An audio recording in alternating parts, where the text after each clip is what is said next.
this chat has now started and someone's in an airport, so I know that's going to keep going ding, ding, ding. So let's just see how we go here. All right. All right. How are we? Not too bad. How are you, Pear? You well? Good. Yes. Yes, very. Thank you. Great. And we just had a short break between stories. Indeed. But I had enough time to get a new drink for you, Swanny. Yeah. Oh, yes. I've got a new drink too. Shall I tell you what I'm drinking?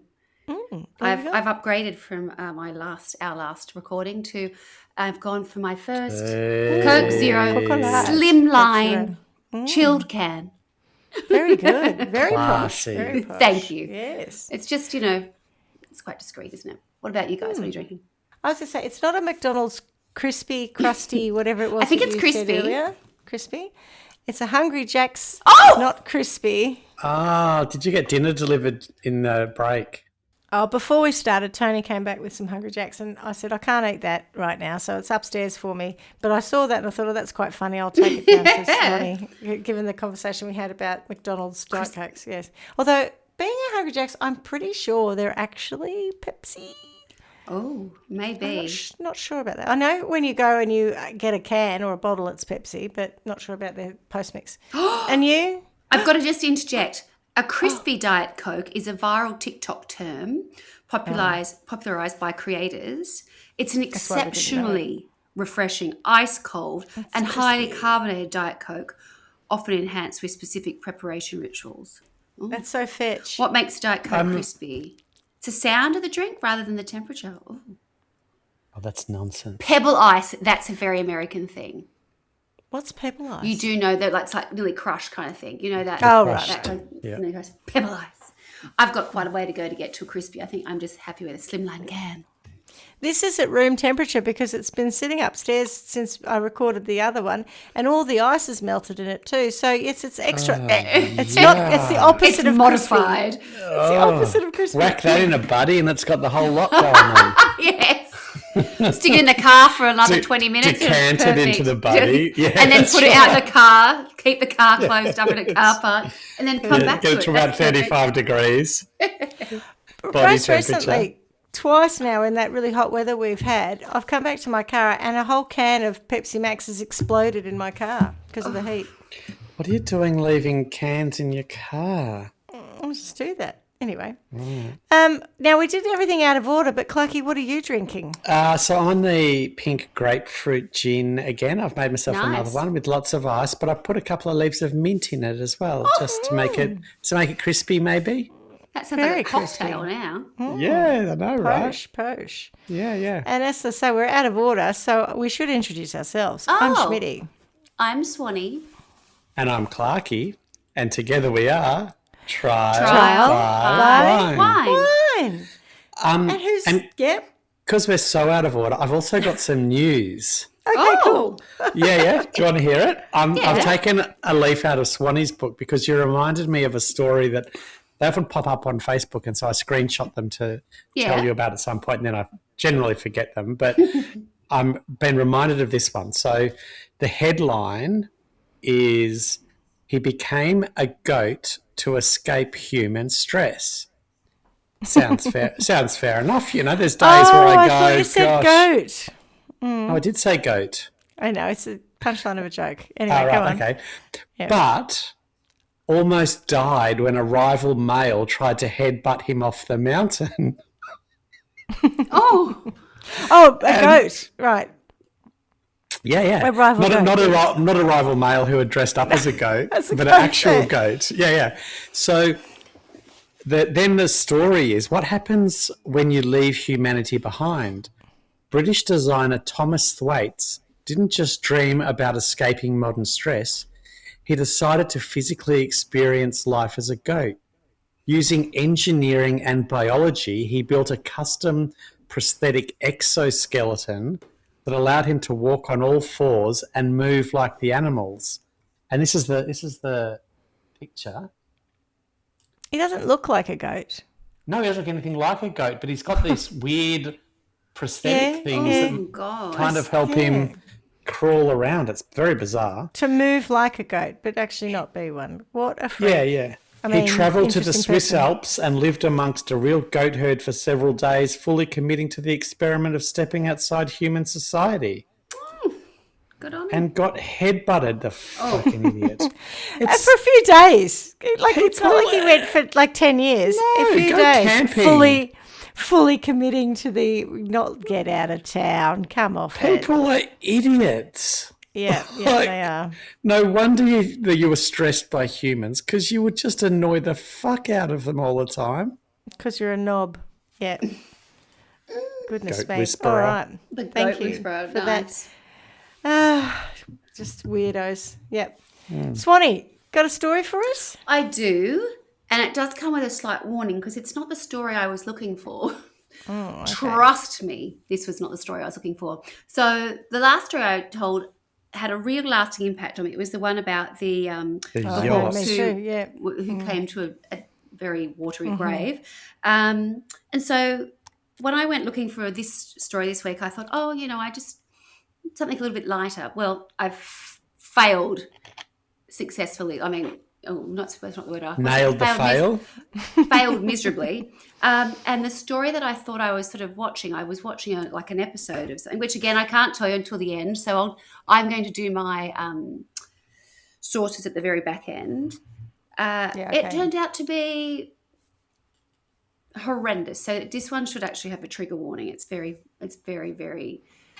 It's violent, and in fact, it is pretty much my worst nightmare. Okay. And Fab, this sounds like a herd. It really is. I was looking at it the other night, and I went to bed afterwards going, "Oh my God, am I going to be able to sleep?" It was that bad. It is. It's shocking because it really taps into what we think is, our safe space. And anyway, we will start. So, where is this crime or crimes set? We are in Denver, Colorado in 1984. And what I thought was kind of interesting was I was watching it thinking I don't really know much about Denver. And all of a sudden I saw an image of Denver City, and in the background I could see, I guess it's the Rocky Mountains are in Colorado, are they? But that image, I was like, I know that image from somewhere. How do I know that that's coming from my childhood? And I thought that's the beginning of like a sitcom or a TV program. So I went and had a look, and sure enough, Denver is where Dynasty was set. So that that sort of Dynasty I never at watched this Dynasty, time, but okay. So it was very. I did watch. I didn't really watch Dallas, but I did really like Dynasty. Although I was so young, I don't remember lots of it, other than the glamour and the fact that this one image of it, this city that has these sort of snow-capped peaks in the background, is Denver, Colorado. So I say that because where I'm about to start the story is in January of 1984, and it will be bitterly cold and there will be snow on the ground because it is not far from a mountain range. And Denver, Colorado was experiencing, its usual very cold winter. So we start this story on the 4th of January, 1984, and we meet Kim and Jim Havenchild, and they're a young couple, and they have recently. What's their surname? It's the way it's spelt versus how they say it. I think it's German or of that sort of background. It's Havenchild is the background. They don't say child. They just Havenchild kind of thing. Anyway, It's not terribly important in the whole scheme of things. But they're a young couple. She's 21, he's 25, and they've reached an incredible milestone in the sense that they've been able to purchase their first home. And the reason that is because at the time, I think Colorado is a very big city, but within it has its own sort of like towns and whatever else. So where they were and across these different parts, they're sort of like growing that sort of suburban area. So if you think of a lot of American films now, the time you see like cul-de-sacs being built with all matching houses, you're seeing estates go out into sort of what was barren land, heading out, there's an urban sprawl. Picture something like that. So it's a nice new suburban area. The way it's described is they've got their house, but like across the road at that point, the houses weren't yet built. It was developing. So, they're a young couple with a brand spanking new home, and they had just moved into it the back end of 83. But on the night of January the 4th, Kim's actually gone to bed and her husband's doing mixtapes, which I thought was fabulous. I love that. She said he was really into music. Anyway, so he was up a little bit later, and then so he's gone to bed quite late. And she wakes up because she's got a terrible pain in the head. And when she looks up, she sees a very large figure, a man standing holding something above her, and then strikes her again. Oh, God. He then so the goes pain in on, the head wasn't a headache, it was because she'd just been whacked. I think she'd already been Oh, whacked. really? Yeah. Oh, okay. Oh. Yes. Jesus. So it's about 2 That's a a.m. at lot. this point, and an intruder has come into the house and Whacked attacked her. both Jim and Kim with a hammer.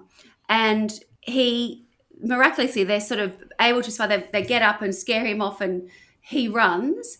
And I don't think initially they realise what sort of happened or what's going on. So they are able to call the police. And then she says she thinks she's sweating or there's water on or something like that. And it's not until she goes to the bathroom that she realises she's covered in blood. And that's when she actually starts to go into shock. Before that, I don't think she truly realised what had occurred. So when the police arrive, they discover Kim and Jim, and what they notice straight away is that their garage door is open, and the door from the garage door into the home is also unlocked. And then the pair of them are able to communicate a little bit before they rushed off to hospital, which is, yes, neither of us did check the back door. So there was no point of forced entry. Whoever has come into the home has come in, they think, through the garage door and into the house and assaulted them. So the husband has a fractured skull and she has concussion, and they're okay, but they've been beaten up and they're in absolute shock. But beyond that, when the investigators start looking into it, there's not an awful lot for them to go on. They've only got the hazy description of a tall sort of male figure standing at the end of the bed. And I think because the husband got a whack straight away, he didn't really see anything. He was sort of, I missed it all kind of thing. It was very hazy, his recollection. They looked into whether they had any enemies or if they didn't, was it a neighbour? They checked, they were new neighbours, but there was sort of no apparent motive and there were no leads. It was sort of like, oh, well, I don't quite know what happened there, but there we have it. So that was the first attack of this kind. So that was on the 4th of January. And then about 6 days later, there was an attack in Aurora. So if you think of Denver and you think of these, they actually call them cities, but imagine, well, I suppose they are cities within, the big metro area. There's a place called Aurora, and that's where this second crime occurs. So that's in the same city, not necessarily close, but within the same city within the metro area.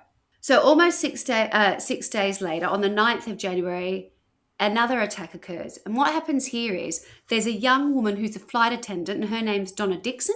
And Donna Dixon is on her way home from, a shift. She's just flown somewhere and she heads home. And again, she lives with her, I don't know if it was her boyfriend or fiance at the time, but he's a pilot and they're an incredibly good looking young couple. Like, he's handsome with a moustache, very 80s.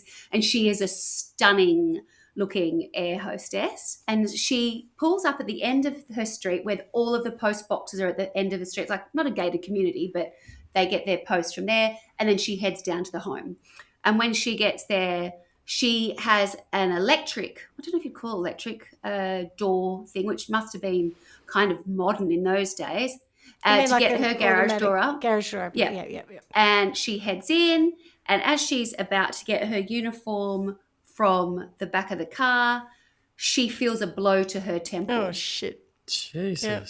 And that's kind of the last thing that she remembers. And what happens is someone comes in, belts her over the head, gets her out of the car, drags her onto the floor. And the next thing we know is it's another day later when her partner arrives home. He's, flown somewhere and he's come back. So Ronald Holm is his name, and he comes back having, been a pilot, done his shift. And as he pulls into the driveway, he notices that the garage door's up. And then when he goes in, it's just, there's blood everywhere and Donna's nowhere to be seen, and he's like, oh my God, oh my God. So he's trying to find out where he follows a blood trail, and it leads him upstairs to their bedroom. And when he gets up there, he's screaming, Donna, Donna, and she's moaning, she's still alive. So he obviously calls the police straight away. And of course, he's number one prime suspect when they get there, given the type of crime. But what they find out is that she has been attacked in the car, belted with a hammer, because the hammer is then left on the passenger seat. She's then taken out of the car. She's sexually assaulted and stripped in the garage and then left for dead.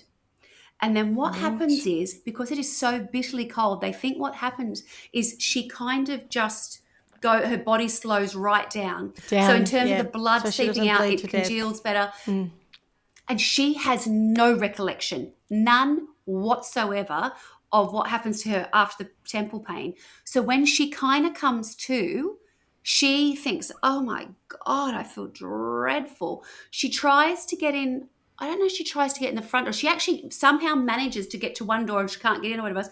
And she's collapsing and getting up and down. And she says, all I can think of was, oh my God, have I drunk that much? She doesn't understand what's happened to her. That's exactly what I would be thinking. Yeah, exactly. She then somehow gets herself upstairs. She's vomiting the whole time because of the head injury. Again, though, you just think you drank too much. Yeah. And she just can't. But she says at one point she realizes, she's like, you're never going to be able to get up again. If you don't get up now, you're just going to have. She pushes through because she doesn't know. Her brain's in that sort of total shock. She's got a brain injury. She doesn't know what's really happening. And it's actually only when they find her and are able to get her to hospital and they save her life that several days later that they're telling her what has happened, and she's crying because she thinks it's about somebody else, and they're saying, Donna, this has happened to you. So it was shared in the press, and her partner freaks out and goes, oh, they're still going to come back for her, whoever this is. So he ends up going and getting a gun and sleeping at the bottom of a bed, I think in the hospital to start with, and then later in their home. But she survives, but there's this terrible trauma, and again, no one knows why she's been targeted, what's happened. But again, we have this situation where opportunity, there's an open garage door, although it was only for a relatively short period of time. It wasn't like the Havenshields where it had been left open. She was in and she would have got a chance to close it, but the person was already in there. So that is on the 9th of January. Around about, not even a day later, we find that there's another attack. And this time it features a woman called Patricia Smith. And Patricia Smith is like I'll say youngish, like a grandmother in her, I think, 50s. And she and her daughter, who has just been through a divorce, have come from Nebraska. And so basically they've moved to Denver to give the daughter a new start. And she's got, 2 young children. So grandma comes with kids, but grandma's, pretty happening. Like, she's not an old granny. She's an interior designer. And they are starting this lovely new life in Lakewood, Denver. So this is another city. So if you think Denver Metro, we've got Aurora City on one side and Lakewood City on the other. So we're not in the same sort of sets of neighborhoods. But again, not dissimilar. That same thing where they've bought in, practically not quite off the plan, but it's a new build. No one's ever lived in this house before. It is an area that is, newly developing. They liked it because the view was still across the mountains. It was not a heavily built up area yet at that point anyway. Patricia is still married. She's actually, her husband's in Nebraska, but she loves being with her daughter and her grandchildren, and they've got quite a nice little setup. So what Patricia does is she takes her daughter each day to a park and ride, and that she then goes into the city to work, and then she comes back and she kind of helps out with the kids getting dropped off at school or daycare or whatever it is in the afternoon. Then we'll go back and pick her daughter up in the evening. Anyway, so she goes, the daughter, expects Patricia to collect her after work that day at the park and drive, and there's no sign of mum. She thinks it's unusual. She waits. Again, no sign. So then she reaches out to a friend and someone else comes and collects her. They go and get the children, and then they make their way back to the house. And as they're getting towards the house, again, garage door's open, but there's a television on upside. She can see it flickering because it's now dark. And she's like, oh, obviously mum's at home. And when they get to the front door, the kids barge in through the front door, and then about 6 feet from the front door, there's a body laying there, kind of partially covered with one of the granddaughter's like little comforter rug kind of thing, and there's blood everywhere. So the mum sees her mother and knows immediately. She said they get the kids out, get them to the neighbours. She said she didn't know if someone was still in the house. She said, I knew she was dead. There was just too much blood next to her head. They call the police to come, and when they arrive, they find that Patricia Smith has been laid straight with her arms crossed over her chest as if she's like in a funeral sort of home. And then there's this Winnie the Pooh comforter sort of laying next to her, portion, it's sort of draped over her face as well, soaked in blood. She's still got her sweater boots on, but her jeans were pulled down, so she has been sexually assaulted. Oh, God. Jesus. And a hammer lay next to her. And, of course, it was determined later that it was a murder weapon. Police examining the scene were able to reconstruct the basic chain of events. It was determined they think that she was killed sometime between 1 o'clock and 3 o'clock in the afternoon. So Patricia had come home from her own where she'd worked. She'd come home for a lunch. She'd stopped at Wendy's on the way, and then she'd left the garage door open thinking, she's probably just in and out, quick lunch. And she had, gone upstairs, turned the TV on, and, of course, that's when the perpetrator has come in and attacked her. There was no signs of forced entry. It's just that she had, a garage door and an unlocked door was an easy entry point.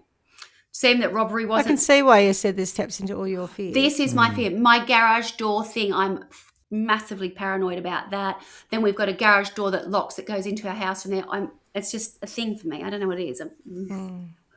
And interestingly, probably a week ago, I was thinking about garage doors, and I was thinking back I was sort of having a little giggle to myself, trying to think about how I would have to describe to the kids how when we would get to our house where I grew up, we would get to the house, someone would have to get out of the car, go and open the gates to the house, then we would drive through, and then you probably would have done then the garage door, and then you drive the car in, garage door, gates closed. Whereas when I'm in and out of this house, like a garage door, I practically binged it from down the street, and I'm driving in, and then I'm driving out, and you're in and out like this. And I thought, honestly, if my kids could realise the rigmarole that was involved, the sheer extra minutes involved going anywhere, and I was thinking about this. So of course, this garage door thing is always kind of on my mind. Yes. So again, it seemed that robbery wasn't necessarily the motive. There was a little bit of jewelry missing, but again, like that, at both the other scenes where the handbags were there, like they weren't taken for that. That was not what this person was here to do. They may have taken some cash, but they didn't really take anything else, or not even, like it was not a thing. Sometimes they think things are missing. It's not about robbery. No. Yeah. But But again, they're in a situation where when they do the forensic work, there are no fingerprints, and it's because whoever is doing this, if they are connected, if the person is wearing gloves. So again, this person has no enemies, there's no one nearby, and people are wondering, what's going on. At this point, the connection has not been made, certainly between this has just happened, but there's no chat yet, even between, I got the impression even between the two that were in Aurora, so the Havenchilds and Donna Dixon, it wasn't clear to the people at that point that happened. Maybe it was because the time was so short, I don't know, but certainly they had not yet discussed anything with Lakewood. And again, because this has happened like 9th to 10th, we're talking day one after the other, I don't think that there had been a chance for that to all be communicated yet. And it's 1984, so maybe the systems just didn't support that. Where at this point, everything would be across social media. The whole world would be involved by this point, right, if something like this was going on. So we've had Kim and Jim Havenchilds have been bludgeoned but survived. Donna Dixon has been bludgeoned, sexually assaulted and survived. Patricia Smith has been bludgeoned, sexually assaulted and has been killed. She has not survived. And then, so that was January 4th, January 9th, and January 10th. And then on January 15th, 26 miles away from where Patricia Smith's murder, but very close to this instance, so we're back in Aurora now, the Bennett family was still settling into their new home, which was in East Center Drive, Aurora, Colorado. They'd moved there around Thanksgiving, and it was their new, exciting home. They'd been saving for it, and it was, again, in a quiet neighborhood. It was still developing. They lived on a peaceful cul-de-sac, and You don't expect this, whatever's about to happen. Yeah. Yeah. Oh, this is awful. on Sunday, January the 15th, 1984, several family members were gathered at the Bennett house because it was the daughter Melissa's birthday party throughout that week. So they were having a little thing for her before, the school and work week started. So they had all been there celebrating Melissa's birthday, and the last member of the party left about 9 p.m. And when they did, they noticed that the garage door was open, and Bruce had mentioned the father had mentioned that he was going to nip out to the store before bed. So Bruce was 27 years old, and he had been in the Navy, and he worked on high-tech sonar equipment at Pearl Harbor, and they'd saved an awful lot of money. And he currently worked at a family-owned furniture store, but he was taking local classes at a local college because he was going to start a new job as an air traffic controller. And his wife was Deborah, and she was 26 years old, and she had married Bruce before the Navy deployment. They'd been together for a long time. And she also worked at that same furniture store, and they were happily raising their 2 daughters. So there was Melissa, who was 7, and Vanessa, who was 3. And they were just really settling into this new home, and it was their pride and joy. They were, really happy, just celebrating Melissa's birthday. However, on the Monday, they did not turn up at work, neither of them, so it was a little bit unusual. So somebody reached out to Connie, who was Bruce's mum, and said, have you been able to get hold of Bruce or Deborah? And, of course, she's calling the house, where before mobile phones, obviously. No answer. So she decides to head over to the house. So when she gets there, the garage door's still open, and she enters from the side door, and she is met with just the most horrendous scene. And she races out and gets help, and the authorities are called. This crime scene has been described by police that were there as one of the most graphic, if not the most graphic, crime scenes they'd ever seen. And this is really beyond unpleasant. So I am sorry, but I'll forewarn, if it's not for you, now is the time to really take your headset off. Go and put the kettle on. Yeah. Go to the next episode. Yeah. Yes. So when they arrive, Bruce is at the bottom of the stairs in the ground level of the house, and he's been bludgeoned to death, but he's also had his throat slit. Oh, Jesus. And they can see by the blood and the handprints that there has been a struggle, a fight. They've taken out, it's of that time where it's sort of like a staircase, but doesn't look terribly well built, do you know what I mean? And the spindles, a whole heap of them been knocked out where they've fallen down the stairs or, battled through it. I mean, it is literally just, there's blood everywhere, handprints, like just a real struggle. And then they go upstairs to the master suite, and when they get up there, they find Deborah, and she is deceased, again, has been attacked, been sexually assaulted, and then they go to the daughter's bedroom. And when they get in there, they find Melissa, but they had 2 single beds, and there's a comforter or a duvet, I don't know what I think they call it a comforter in the US, over the top of Melissa, and she has been bludgeoned to death, and her clothes have been cut off her, and she has also been sexually assaulted, and her hands are above her head. And then they find the little one jammed between the bed and the wall, and she's choking on the fragments of her own jaw where she'd been beaten. My God. But she's still alive. Oh, my God. So they get her out and rush her to the hospital. And the injuries the child has received is unbelievable. She's literally been hacked at with a hammer. Jesus. And it's unbelievable. Unbelievable. So they think sometime between 9 o'clock on the 15th and 10 a.m. on the 16th, most likely between midnight and 6, an intruder has entered their home. At some point, either when the intruder entered the couple's bedroom or before, Bruce was alerted to the intruder's presence and a tremendous struggle took place. Bruce, the intruder, fought up and down that stairwell. Oh, it was hardly a stairwell. It's more like this little staircase, to be honest. And at some point, Bruce has been struck multiple times with a hammer. Even if he was struck and injured severely, Bruce continued to struggle. You can tell that he's tried to get up to save the wife and the girls. And then they think what's happened is he's been left at the bottom of the stairs where he thinks he's dead and he thinks he's come back again. So it's at that point that the intruder then goes to the kitchen, takes one of their butcher's knives and slices his throat. So then there's no more question that he's going to interrupt what he needs to do upstairs. So he slits his throat from ear to ear. Jesus. And, of course, he comes within him. It looks like Deborah's then the next victim. There's more evidence of a struggle here. She's savagely beaten with the hammer and raped. Yuck.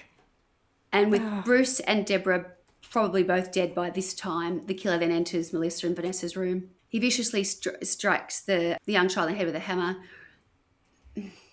As blood pours out of her body, he lifts her up off a bed and he leaves an imprint there. That's kind of one of the few pieces of evidence that they have off his clothes. He takes her to the floor, he sexually assaults her there, and while she's dying, she dies of her injuries. Youngest girl, Vanessa, only 3, struck so violently that, as I said, the blow had shattered her jaw and her skull, and he thinks she's dead and begins to make his escape. Yeah, it's incredible that she survived that. He took Deborah's purse and went out the front door, then dumped the contents in the snow. He discarded the knife that he'd used, the kitchen knife that was, I think, found in the front yard, but he kept the hammer. So they didn't have the hammer at that point, because what they were able to say with the Havenshields, when they showed them the hammer, they were like, "Is this yours?" And they were like, "It's not our hammer." It was like a bright yellow hammer. And the hammer at the next one, they were not the same hammers. It was not the same make, wasn't even the same style of hammer. They were slightly different. And they weren't from the home? No, they were not from the home. He's bringing his own hammer. Yeah, but okay. BYO hammer. Yeah. At this point, the crimes appear to be sexually motivated. And obviously the MO is that he's gaining access through garage doors and using the hammer to bludgeon his victims. There are 2 detectives that I've seen. You weren't kidding when you said this is Oh, really my God. violent. It's horrendous. Because it really plays into those fears of it being in your own home, nothing to do with you. You've done, like, it's not, you have nothing to do with it. You haven't done anything. It's so random and it's so incredibly violent. There are 2 detectives that I've seen in the documentary that I watched, which again I will tell you what it was called at the end. I suppose I can tell you now. The Colorado Hammer Killer. Surprise, surprise. Makes sense. Yes, but Detective Marv Brandt and Detective Wilson Egan were both there at that scene. Wilson Egan, it was his first ever crime scene that he'd been to. God, imagine that. God. Are they all like this? No. This is a bad one. No. Can you believe it? He wasn't the one that said it was the most graphic one he'd ever said. There were so many different detectives who were so... the stuff that they saw as a result of this criminal are just unbelievable. But he did say, he said, "I'd never understood the saying, you could smell fear." But he says that he had this sensation when he left the bottom of the stairs and went up. He said, "I had this thing where I thought I could smell fear or smell it, or he said, I don't know how to say it other than that, but he said there was something about it that was just so evil and horrific. I could smell fear." They obviously took all the stuff for forensic testing and whatever else. They've got Vanessa in the hospital. Grandmother's holding a vigil for her. The whole community everybody knows about this now, right? It's out there. And people are beyond terrified. The sale of guns went through the roof. They were and I don't blame people for that. Yeah, they said they had police driving down streets checking to see that people's houses were secure, and they'd see people whose garage door wasn't secure, only to walk over, find out there'd be someone sat there with a gun ready to go, like some old bugger, ready, like, you're not going to fuck with me. It was not in my I'll bait you with my semi-open garage door, so you come this way. Yeah. They were able to find semen on the bedspread and under the buttocks of Melissa. And actually, when they lifted her body up at the end, they found, they called it a utility knife, but I would recognise it as a box cutter. They found that under her, and that's how he'd cut off her clothes. He'd just sliced it off. They took carpets, they took bedding, they took everything to be assessed, but they still had no fingerprints. They had no suspects, no answers, no enemies, and they were just left with this, perpetrator who's going, literally, it's been 3 weeks and they've had one each week. So they're just thinking, oh my God, what's going to happen next? What's going to happen next? And at this stage, the police departments do come together. So Lakewood are responsible for the Patricia Smith January 10. Well, not responsible, but within their jurisdiction, that's where that murder has happened. And Aurora has the break-in at the Habitus and the bludgeoning, Donna Dixon and the Bennett family. And so the two have come together and they're like, this is looking like the same person. But again, they don't have any leads. Who is listening to a creaky door? Not me. Freaking us out. Who was that? I reckon it's Clarky. Clarky? I haven't got a creaky door. No, it could be a creaky door in our front. I had to open the Freaking door us because out. it's hot as fuck in here. Yeah. Oh, okay, Yeah, right. breathe. Fair enough. I'm just like... There's not a man standing with a hammer, is there? Not in this story. Do you mind? I thought you were doing a sound effect, if I'm honest. I thought, No, I had God. to go and open the door. Maybe it creaked a little. I'm going to leave that in then because that was a great sound effect for the story. Yeah. So things are dire in Denver and panic is taking hold. The police departments have come together and they've obviously got the FBI involved. And the FBI don't really shed a whole lot of light on it compared to what I think we would come to ourselves. He has a unique MO in the sense that it's a hammer that he's using and that he does both bludgeon and sexually assault people. They think that perhaps there's a role around all the new construction. Because remember, I'm talking to you about places that are being developed, developing neighbourhoods, houses are being built, must be, in their mind, perhaps a construction worker. But when they start to go and investigate that, they have nothing to go. They don't have a name. And the records of how people worked was so casual and freelance, and it was just not regulated in a way that they would really know. They didn't really even have a description. They think it's a tall white male. But they are in a panic because they're saying, we think we might have a serial killer on our hands here. We're going to the third week. I mean, this has been 12 days this all happened in. What's going to happen next? And the only bit of good news that does come anyone's way is that Vanessa will survive. So the little 3-year-old survives. And that is really the only good news. So that's what's happening in Aurora and Lakewood within Denver. 900 miles away in Kingman, Arizona, on January 27th, so we're now, we're 15th, 12 days later, 11 days later, Roy Williams is asleep in his home when he awakes to an intruder, and it's a man standing above him at the end of his bed with a big rock. He described it as a 25-pound rock. Jesus. Anyway, he says he pounds it down his head, and this man is still alive, and he said, what did you do that for? And then he does it again, and the guy sort of gets up and the intruder runs off. So Roy calls the police. They arrive. It's pitch black. It's middle of the night, and they have no success in finding who it was. But they do find a shoe print in the front yard, and based on that, the Kingman police put out an APB. And about 7 hours later, a police officer, doing the highway patrol or whatever else, comes across a disheveled sort of hitchhiker on the side of the road, pulls him over, has a chat, and says, there's that door again. There's the door. It's creepy. I'll put something up against it. Yeah.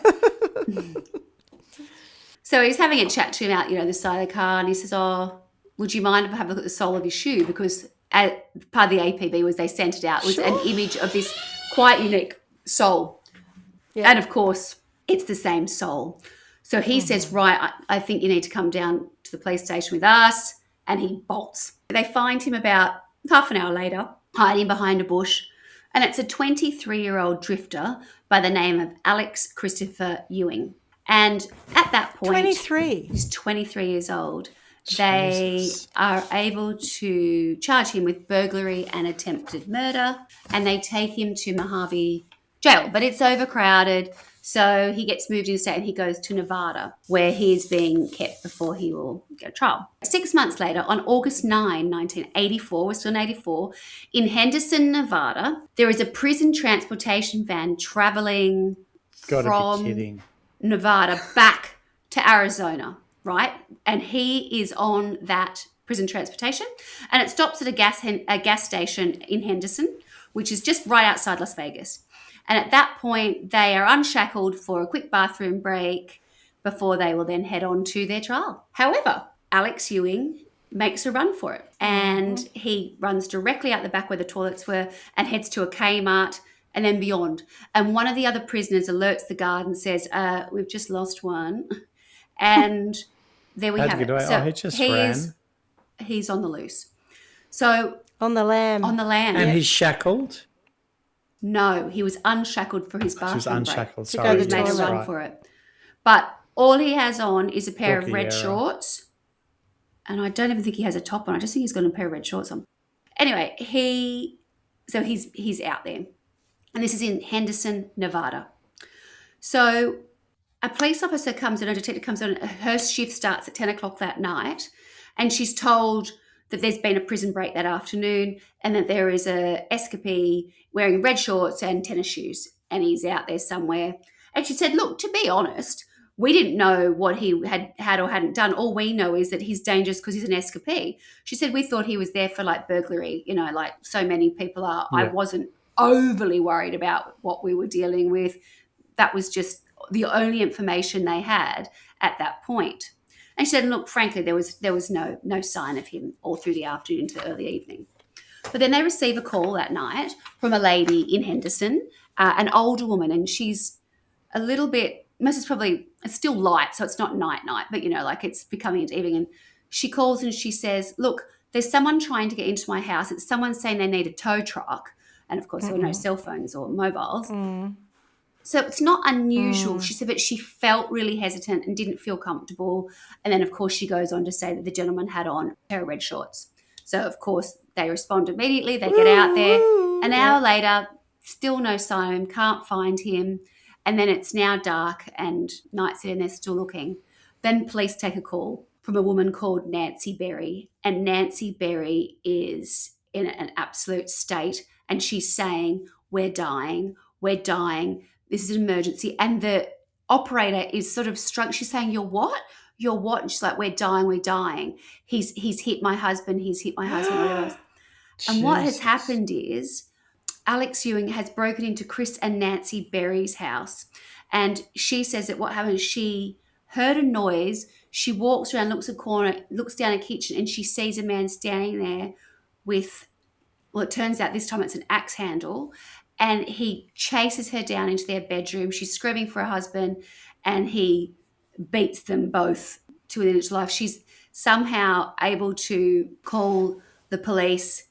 They scream into the place. And as the lady, Utah Chambers, who's the detective, or the police officer, sorry, she said, I could hear the screaming before we'd even pulled up the cars from the house. Oh my God. Race in, and it is just, again, blood everywhere. They've both been severely beaten with this axe hammer, which has been left there. So that was the weapon that he had used.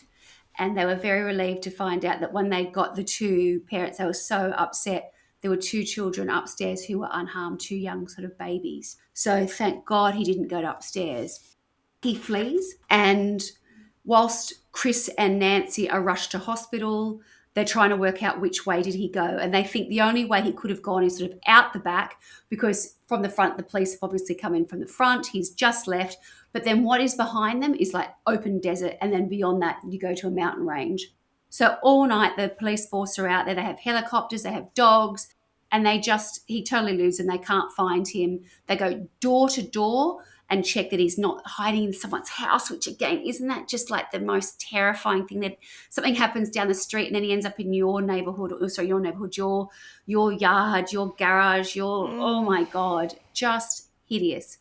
They follow the footprints that they can find of his, and they follow them into the desert until a point when they lose them, and then nothing.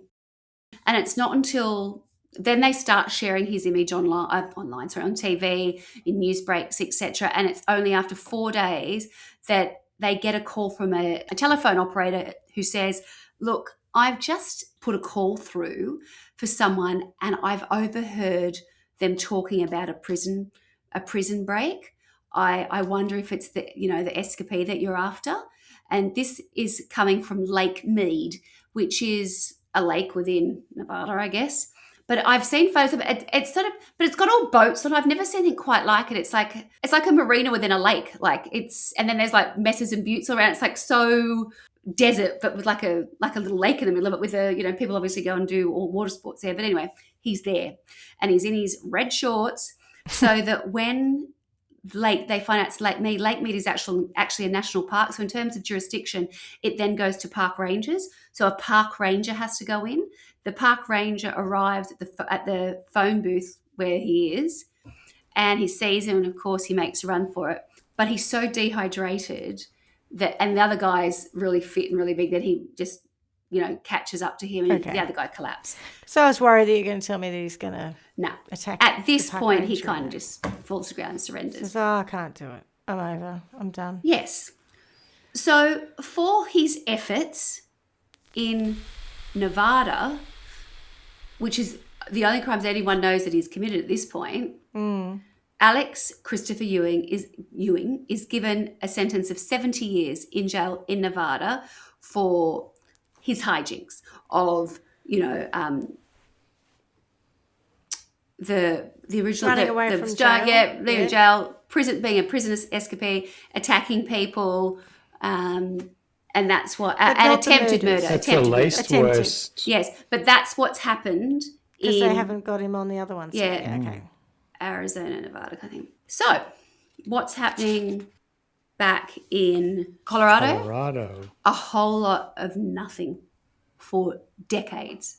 Nothing. What? And it's because there's no DNA testing. They have no leads. They have nothing. Did they take DNA samples at the time? Yes, but they just haven't been. They weren't able. The technology wasn't there, the and they didn't really know database what they were looking happening. for, and the data correct. Yeah. So the next sort of bit of information that starts to build towards finding out who was the perpetrator in Colorado is in 2002. Let me just find this. In 2002, the county filed, this is in Colorado, a John Doe arrest warrant for the perpetrator of the Bennett murders based on the DNA profile. So what they're trying to say, they're starting to say, look, we've got some DNA, but now we need to know what's out there. To find out who it is. Yes. Yeah. So then in 2010, cold case investigators who long theorised that the person who killed Patricia Smith in Lakewood was the same person who had committed the crimes in Aurora, compared the DNA from the Patricia Smith murder to the DNA found at the Bennett household. So this is like just when it's all sort of starting to sort of come together. And it was a match proving that the same unknown offender had killed all four victims, which of course everybody kind of knew, but that was they needed the proof. So it's not surprising, the people who were already in the prison system, their DNA was not necessarily on a system. It was a big job. So there was this whole backlog of actual work that needed to be done to have these people's DNA put onto any kind of system. And it was really lagging. So although, you've got people trying to solve crimes going, okay, we're ready now, DNA is a thing. They didn't necessarily have the database of people to be able to make, matches with. Connect it, that's right. Correct. So they were kind of always waiting for this sort of bingo moment. They did have DNA, but they had... It's why they keep retesting them over all these years, and they do the Ancestry.com and all those sorts of things, because as the database grows and grows and grows and grows, you've got much more likelihood of actually pinging something or even a familial match. Correct. But yeah, at that point in time, it's... I don't know, tens of thousands of records, not millions of records. Yes, that's right. So... And, of course, he's not helpful, is he? He doesn't say, oh, by the way, I killed those people. And I don't... Even though I'm going to do 70 years. I don't know if it's latest. I won't cop to the other people. No. Is there death penalty available in Denver? I'm just wondering if that's why he wouldn't have said anything, or he didn't care. No, I don't think he cared. I don't think it was on his mind, trust me. So... I don't know if I'm missing a piece of information here because it's a big leap, but it takes so long for there to be like a connection. But obviously, eventually, there's a system called CODIS, and then when his information goes on to CODIS, bingo, they get the match. A match. So at this point, they know that their guy is in prison in Nevada. But what they find out is that he's due for parole and imminently. Oh, and my there God. is a panic to How's that get for him timing? and get him extradited to Colorado for a trial. So first of all, they sort of investigate a little bit about him. He's ready for a whole new life. He's already set up a dating profile in preparation for his, to leave prison. And the profile was like, we wanted a woman over 50, wanted outdoorsy, loved camping. It was just like Likes freaking you out. rocks. Hard Like, yeah, hitting. yes, wants to be outside. So there's this real race on. So in July of 2018, so this is, well, I say it's relatively recently, it certainly is compared to 1984, a team of detectives and the district attorney fly down to interview him in Nevada.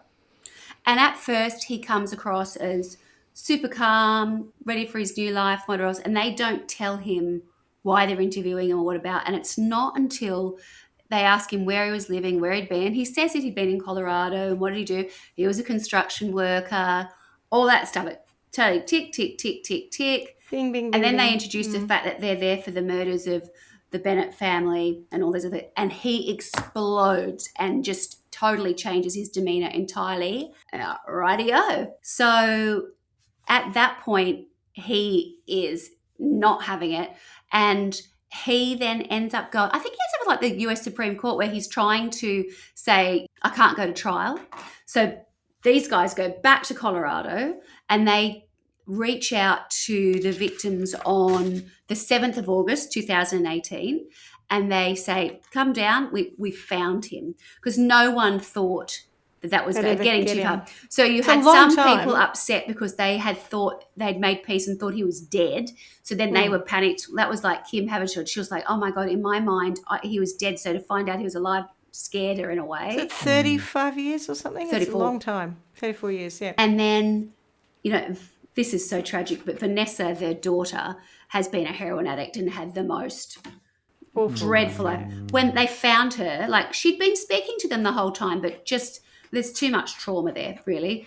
And she was And she living lost under her a whole bridge in So Tucson when they found her to call her. So, yeah, she's got So no apart from they wrote the it. horrific injuries to herself as a baby, she lost her entire family. Correct. That's Yeah. exactly right. I mean, it's and the And most horrific did she- circumstances. I assume she ended up in the system or something. Like, I don't even know how she was I raised. think she just was homeless and drug addict. I don't know. And, she can tell she's had a really, really awful life. Not good anyway. They contacted her. They contacted Donna Dixon, all of the people who had been involved. And they're like, right, we've got him. But the hard part's now going to be making sure that we get him and that we secure this conviction because of the statute of limitations for the time that has gone on. I can't believe there's a statute of limitations on murder. There's not. That's the only one, I Right. think. So John Kellner was the man who was a district attorney, and he was incredible. He was like, I have never seen anything like this, and I'm not prepared to let this go without, our very best efforts. And I'm going to do the trial myself. I've got very capable colleagues, but I'm going to do this one myself because I need to make sure for Vanessa. And, for what I've seen and what's happened to these families, I know I've got to do the right thing. So, of course, his fear was realised in the fact that the statute of limitations meant that only the murders of the Bennetts could go to trial. So all of the other things that happened to Donna Dixon had to be just parked, the assaults and the sexual assaults. On July 27, 2021, so we are, I still feel Very that's fairly recent. recent, right? Yep, That was when the trial started. Again, the MO we know is the bludgeon and sexual assault. The Ewings, Filthy, filthy man. his DNA conclusively proved that he was at the Bennett's house. So what the defense, they tried to undermine the way the DNA was handled. And then, as he said, but he's like, It's not it was accurate, it's handled blah, blah, exactly as yeah. it was, given what we knew at the time. And at one point, when DNA was very new, there was one, this is gross, blonde pubic hair that was found on the little girl's comforter, duvet, whatever else. And they took a gamble and they sent it off, and it might have worked, or it might have been destroyed, and it got destroyed immediately. The technology, it didn't work. So they lost that. So then they were like, that could have been anybody, they were just So their whole thing was. What about the semen? Yes. though? What about correct? What about? But you're definitely was there. So why would your DNA arrive at all of these houses, and why was it at the What a coinky Bennett's house? Bennett's house. Cut a long story short. Thankfully, he was found guilty on all charges by the jury, although it didn't happen straight away. There was, a day or so or two where they were all a bit worried. He showed no emotion whatsoever. He didn't move. He didn't look up. Nothing. Just absolutely nothing. And there's two things that I wanted to sort of to leave. He got 3 life sentences for that. The highlight of these retired detectives, who are the guys who I mentioned earlier on, Brandt and Egan, they came together, and you see them talking about the crime, whatever else. The impact it had on them was so profound that at the very end, Egan says, I'm going to tell you something I've never said before publicly. And he said, I never looked at him, not once. I've never looked at him directly because I never wanted to look evil in the face. And it is so true. This guy is pure evil. And as Kellner, who was a district attorney, said, any person who is capable of raping a dying 7-year-old, I have no interest in finding out the mind of that someone. I don't want to know I don't care. That person just needs to be locked up. And more than that. That horrendous story is a story of Alex Christopher Ewing and what is commonly referred to as the Colorado Hammer murders of 1984. The sources that I used were, there was a documentary, it was a People magazine investigation, which was Colorado Hammer murders. And then, very interesting, there was no Wikipedia. Can you believe it, Clarkie? So then I used a Reddit article, which was Cold Case. We might need to donate to Wikipedia because you might need to give them some money. I know. Come on, shit, mate. People.com, Google. There were not as many articles as I thought I would find. A lot of them were just simply about the trials at the end. But in terms of getting the real horror that was around the individual things, these are the people who have actually been interviewed. It was a really quite clumsy documentary. It wasn't well done, but the facts were incredible, and listening to these the first-hand accounts, the witnesses, the detectives, the police, was incredible. And I found it I couldn't believe I'd stumbled upon it, in the sense it was so not what I was after, and it ended up so horrendous. I was like, well done, Swanny. You're never going to sleep I'm again. committed now. I'm never going to sleep again. That is pretty much my worst case scenario, that kind of thing. Having no idea what's coming through your garage door, coming to and like in your bedroom, chop you up, rape you, slice you open, murder you, your kids, say nothing, run off, and then do it like the next day. Next. That is truly evil. There's a lot. Sorry, I tried to sort of maybe push through it a bit because it was just so graphic. I didn't really know how else to. No, I think there's not a nice way of telling a story like that. No, not at all. I think he needs to go into a giant mincer. I don't know why. I've just got this I'm not image anti in my the head. idea. I don't know why a giant mincer, but I just feel maybe really, really slowly too. It's just the horror of it all. His punishment needs to be final. Like, yeah, there's no more coming out of this one. Maybe while he's slowly being lowered and slowly crushed to death or whatever in a mincer, he's also having to watch all these really beautiful 50-something sporty ladies who had seen the ad on his singles profile, and they've come along where you're to going meet with him. that. But he's not there. He's not there because he's, now being minced. But he can see what he's not going to have because there's a part of this is incredible, I don't know what the word for it is, poetic justice, that he's about to be paroled and he's setting up for this life when all of it comes back. And thank God. Incredible work from the people who stopped him from being able to go and live the life that he wanted to live. and brought him to justice for the abhorrent and horrific crimes that he committed. So, yeah, in the story in itself, he kind of gets his comeuppance, but it's not enough for me because what he did to those people, it's just beyond belief. Well, even the fact that there's a statute of limitations, so, half of what he did he couldn't even be tried for, or half of what he allegedly did he couldn't even be tried for, No, correct. They didn't do, because I forgot to mention this, they chose not to do Patricia Smith within that trial, and they did that afterwards, so he also got additional time for Patricia Smith after that. They just had to get him for the Bennetts. Stay in jail. You have to stay in jail. Yes.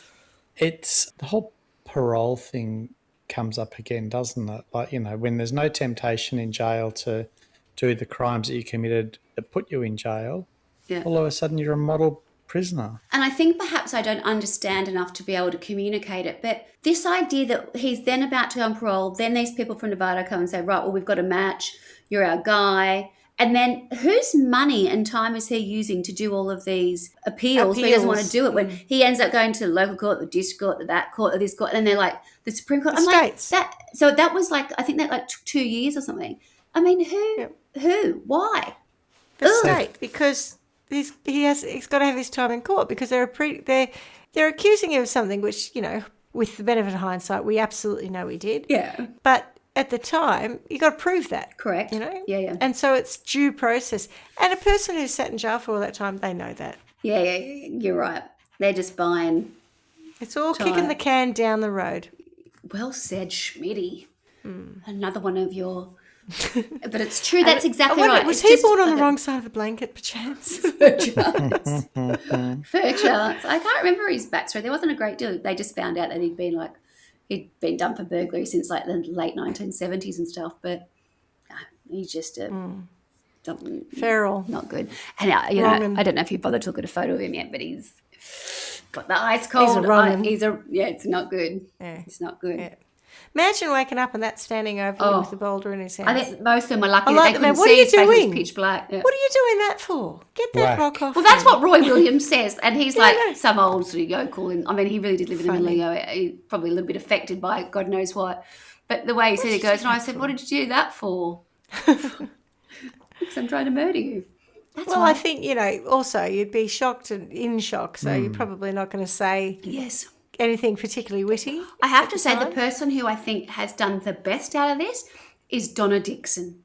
Donna Dixon not remembering what happened. Oh, thank God, yeah. So there's she must have some issues with her brain. Like, you see her interview, she's just a lovely older lady now. And her husband is still so in love with her. And they got married a couple of months after this sort of happened. But, wow, how she survived, really. They can only put it down to the cold, that she basically just kind of slowed down everything slowed right down. Her heart. Yeah, and then she got herself upstairs. And the vomiting and God, she thinks she's had a big day on the drink. She's Brazilian, that's what it is. Yeah. She's Brazilian. Well done. I don't have a punishment sentence because I don't know how to deal with someone who has nothing. It's just pure evil. Yeah, I don't know. There's no remorse. How do you get him to feel anything? That's like what... Cut his dick off for a start because it's sexually... Glass rod, right? Yes. Just got a glass rod as a baseline. For this kind of sexual crime and all that violence, I'm okay to give him a bit of give him back a bit of that. Don't you just feel sometimes really not wanting this crime, right? This is really not what I went looking for. And it just wasn't what I thought I was going to get. And I think in light of all this other stuff that's coming out in the public forum, my brain hurts. My brain hurts to think about this shit. It's just like... Do you mean the state of the world? Yes, currently? yes. Yeah, we're in a very mucky era, aren't we? Oh, my God. There's been a news article that's come out today, but there's some guy in Perth who they've caught... Who stole a tank-like vehicle and went on a slow-speed chase through the city? I'm telling you, Clark, if only. If only. This is in today's news. I was just reading this before. There's some guys been caught with having a lifelike child doll sent to his house. Gross. So and then he was on a watch list for other stuff. And then they go to his house. He was about to kidnap a child. Not the attic. Yes, the attic that he's created. Oh, And, like, you know, soundproof, this proof, you know, because, and he'd been yes. following someone else. I think we'd done a story on once how you kidnap someone and keep them as your sex slave. I was like, oh, that sounds familiar. I think we've done that story. So yes, the world we're living in a world. I don't know if it's. I think part of the thing is like think about people like was it Fred Fritzl, whatever his name is. Fritzl. Fritzl? Yeah, I know you're talking Fritzl. about. Yeah. But the point I'm maybe? making is that was how long ago, right? That was a long time time ago, ish yeah. ago. So these monsters are around all the time. It's just I think we have more visibility of it because of media. And so I'm just trying to help you to not feel as anxious about the world we live in. We just see a lot more of it because of media and because of the prevalence of social media. And so it feels like the world is going to hell in a handbasket. Correct. It really does. But I don't know that it's any worse than it was 20, 30 years ago. I don't know. Pauline, Maybe I'm it wrong. really is. Yeah. All right. Well, Clarky? I'm not a fan typically of the death penalty. I know, but on this occasion, the mincer. Well, Yeah. I mean, it does solve a lot of problems. You know, Where you assuming absolutely he did it. definitively know he did it. Correct. Yeah. I think when you're certain that they've done it, there's no There's no rehabilitating rehabilitation. him. No. And, you know, then the state does spend squillions on somebody who you just want to be gone, you know, put into the annals of history. I'm not sure. I don't know how this calculation comes about, but I have heard before people have said that it's actually cheaper to keep a criminal alive in prison than it is to kill them. But I don't know why. I don't know. So one of the things I was thinking, probably because there's a whole lot of legal process involved in the lead up to it and whatever. I can't believe that the electricity is that expensive. Yeah, no, that's right. I mean, I know it's Terrible. expensive. Or a KFC. but Don't they like always get the last meal? Always KFC. Can you or do it something? with solar? So the other thing I was thinking of though is vigilante. You know, like I feel like someone who is instilling that much terror in the community, you know, back in the old days, that would have been sorted out by a vigilante mob. Now, there probably would have been 6 other people who were completely innocent who were Who killed also by the done vigilantes, over by the vigilante mob. So it's got to be a targeted, accurate process. I think that's the danger of it, yeah. Yeah. But, you know, something where if he got pulled apart by a community in the town square in Trial by Wine World, probably okay. He'd certainly need to suffer. I was listening to the radio the other day and someone was telling a story about Alice Cooper and how Alice Cooper has this infamy about eating a chicken or killing a chicken or something. Ozzy Osbourne. Ozzy Osbourne. No, it wasn't Ozzy. It was Alice Cooper. It was about a chicken. And this is early in the career of Ozzy might have been band. the bat. Yeah, right. Yeah, he was the that's bat. right, Bat. Was it a dove? No. No, it was. I heard a chicken. Anyway, the story goes that what I heard on the radio was a chicken was on the stage and he picked it up and he threw it into the audience because he's like, whose chicken is this? What's this even here? And the audience tore this chicken apart. And then it was reported the next day that he had killed this chicken on stage. And he was like, I didn't kill the chicken. The audience did it. And their manager or someone said, they're lapping it up. It's great. You know, it's great PR. Just go along with it. So I wonder if we took him and we put him on stage and we threw him before they did stage diving. Because clearly this is before stage diving and crowd surfing. This is some kind of very excited audience that just killed this poor chicken. Let's replace the chicken with Mr. Ewing and see what happens. Yep, that'll do. I mean, the pulling apart's kind of... It's pretty gross, but it's to your point. It's like it's very immediate in that the people of the society get to enact spoken. And their sentence, their punishment, their whatever, as opposed to going through all that expensive legal stuff. And it's final. Yeah, it's final. Yeah, and I think that is an important thing. Tell you what, you won't do that again. You won't. Oh my God, you were right. That was awful.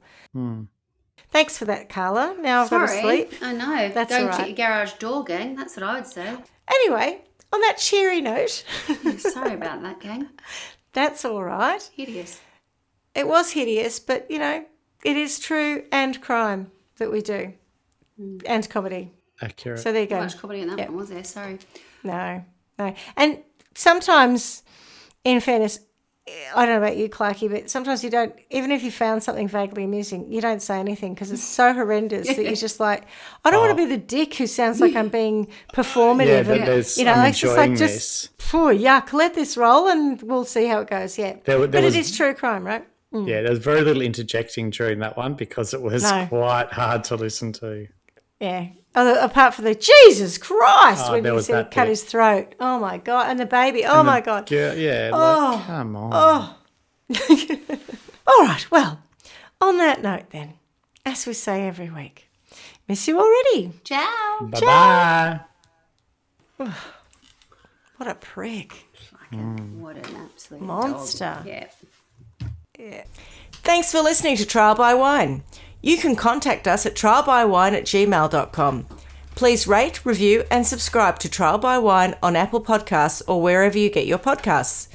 If you'd like to support us, you can become a patron at www.patreon.com, Trial by Wine, or visit our website www.trialbywine.com to donate to us.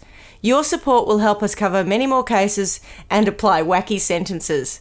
We really appreciate you listening and hope you tell everyone about us. Our cover art is by John Christo and music is by Beauchamp from pixabay.com.